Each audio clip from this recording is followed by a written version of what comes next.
your concept of what should happen to taxation of very high earners is different from what is now promulgated as the Buffett rule. Could you clear us up on this?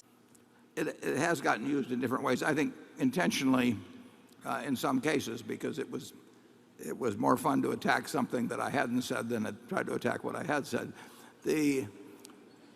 Basically, the proposal is that people that make very large incomes pay a rate that is commensurate with what people think is paid by people with those incomes. I mean, I think most people believe when they look at the tax rates and all that, that if you're making $30 or $40 or $50 million a year, that you're probably paying tax rates in the 30% area, at least. And many people are. But the figures are such that if you look at the most recent year and you aggregate both payroll and income taxes, because they both go to the federal government on your behalf, if you take the 400 largest incomes in the United States, they average $270 million each. That's per person, $270 million each. 131 of those 400 paid tax rates that were below 15%. Now, counting payroll taxes too. In other words, they were paying at less than what the standard payroll tax was up till we've had this give back here recently, but a payroll tax was 15.3% for most of the last decade. So under the Buffett rule, we would have a minimum tax only for these very, very high earners that essentially would restore their rate to what it used to be. Back in 1992, when the average income of the top 400 was only 45 million, there were only 16 out of the 400 that were at 15% or below. But now there's 131. There's still plenty of them that are paying in the 30s. I wouldn't touch them.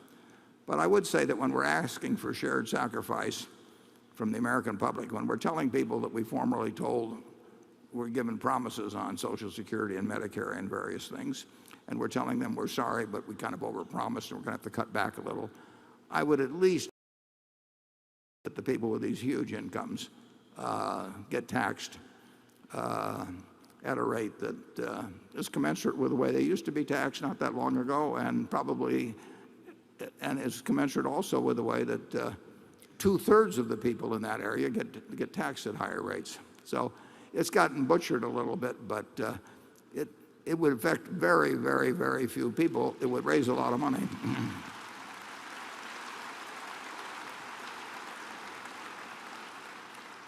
Well, Warren, isn't the suggestion that you can give about half of the 30% to charity instead of the government? Well, but the tax rate still, after the charitable deduction, you have to give, if you're going to give 50% and get a deduction, it has to be all cash. If you start giving appreciated securities. And then if you give to a private foundation, you're down to 20%. Yeah.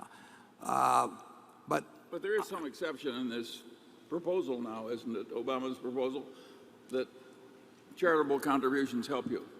Well, there's a bill actually by Senator Whitehouse of Rhode Island.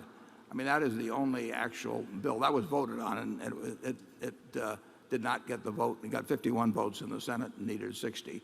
I can't tell you the exact precision on what it included there. I don't have any, there can be all kinds of other ways of getting at the same proposition. I just think that people like me that have huge incomes, and I have no tax planning, I don't have any gimmicks, I don't have Swiss bank accounts, I don't have any of that kind of stuff. But when I get all through, I made the calculation three different times, 2004, 2006, and 2010. And in all three of those years, when my income was anywhere from 25 to 65 or so million, I came in with the lowest tax rate in our office, and we had maybe 15 to 22 or so people in the office at different times during that. And everybody in the office was surprised. They were all in the 30s, and I was several times, in this area of 17%. And that's because the tax law has gotten moved over the years in a way to favor people that make huge amounts of money. Imagine having 270 million of income, and I believe there were 31 of the 400 that were below 10% on tax rates. And that counts payroll taxes as well. And like I say, my cleaning lady, and instead I've been asked to explain, I kept talking about my cleaning lady. Well, my wife wants it very clear. She doesn't have a cleaning lady. This is the cleaning lady at the office, Mary, that my wife has gotten she does not have a cook. She does not have a cleaning lady. And she got a little tired of me implying that she had one. So it's my cleaning lady at the office has been paying 15.3% on Social Security taxes at the same time that an appreciable number of people making hundreds of millions of dollars a year are paying less than 10%. I think it's time to take a look at that.